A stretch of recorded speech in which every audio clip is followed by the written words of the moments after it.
We are now going to look at the patient financials. So you can click on the patient financial icon at the top, and that will open up the financial portion of this patient.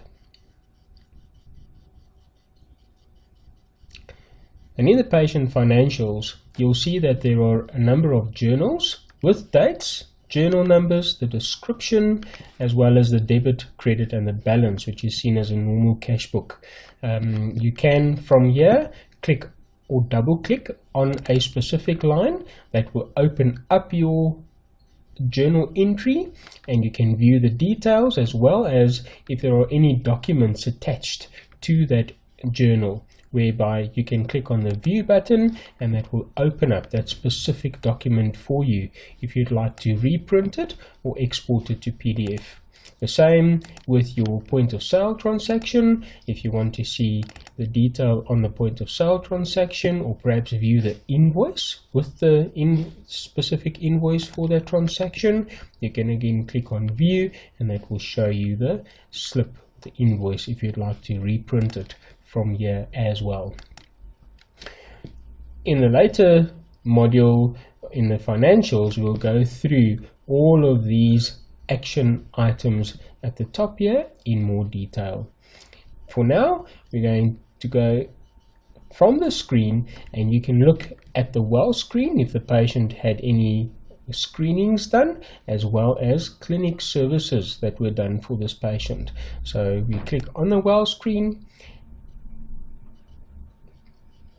and this will give you a high-level view on the patient's screenings that were completed, in this case with graphs on your blood pressure and the dates and the details thereof, also your cholesterol. You'll note that there's an exclamation mark at the bottom here where the cholesterol of this patient at a point higher than the limit set.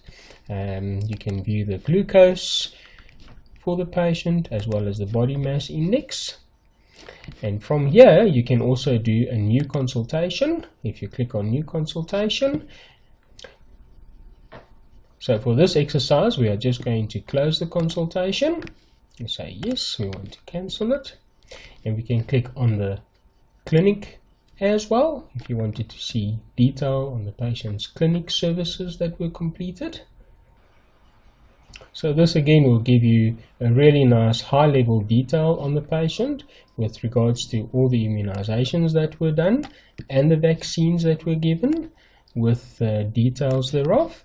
If there was any family planning done, the services that were completed, all the different services with graphs and details for those services on your questions, and if there's any allergies for the patient as well. From here you can also do a new consultation,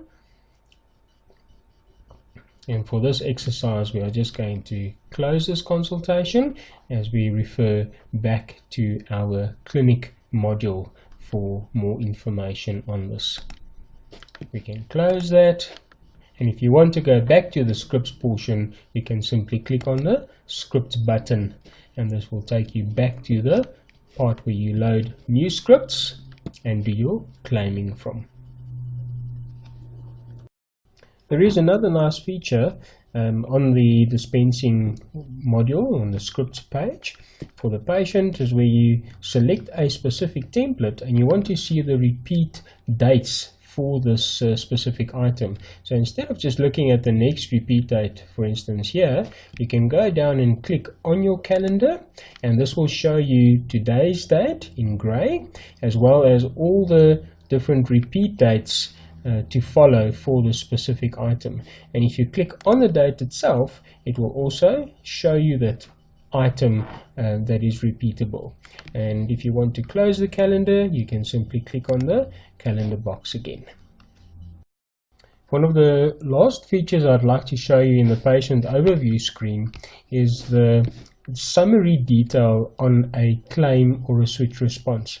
So instead of clicking on the response and going into the switch response itself, you can click or highlight the response on the right hand side, a specific script number, and you can see the detail on the claim below. So what the medical aid amount, patient amount, and the total, as well as the items with their totals for that script.